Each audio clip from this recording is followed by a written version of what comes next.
The town of Dry Creek was no stranger to dust storms, long waits and broken promises. But on this particular sun-beaten afternoon, a man named Caleb Monroe sat outside the weathered post office with his head tilted low and his eyes fixed on the road that stretched out like a promise into the horizon. Because today was supposed to be different, today was the day his mail-order bride was finally meant to arrive. The woman who had written him letters with careful words about homely meals, gentle evenings, and the hope of starting a new life together. Words that had stitched themselves into his lonely heart during long nights by the fire when the cattle were quiet and the prairie winds howled like wolves. And so Caleb waited, boots planted firm in the dirt, his nerves riding higher than any stallion he'd ever broken. The image of a modest, soft-spoken bride already clear in his mind. But when the creak of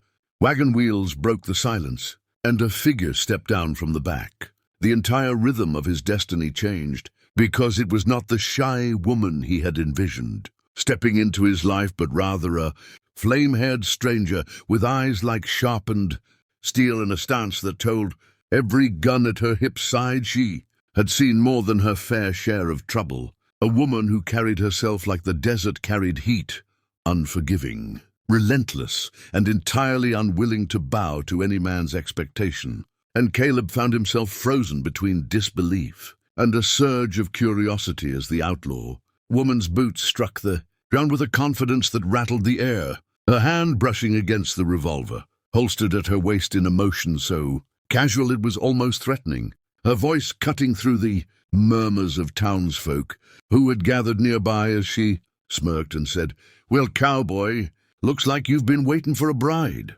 And lucky for you, I might just do, but on my terms." Words that made Caleb's chest tighten with the knowledge that whatever he had been waiting for, whatever gentle life he had imagined, had just been replaced with something far more dangerous. And as the whispers spread around Dry Creek about the stranger's audacity, her name passed from one set of lips to another, a name that made grown men stiffen and young boys dream of legends. Her name was Elena Blackthorne, an outlaw whose reputation for robbing stagecoaches, outsmarting bounty hunters, and leaving sheriffs humiliated was already inked into the ballads of drifters, though none had expected to see her stroll straight into town under the burning sun, least of all to claim the place of a bride. And Caleb,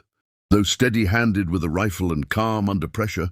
felt an unease gnawing at him, because he knew one thing for certain: outlaws never entered a man's life without a price, and this woman's price was bound to be steep. But as her gaze locked onto his, unwavering and daring, he also knew that walking away wasn't an option, not when the path of his life had been diverted by a force as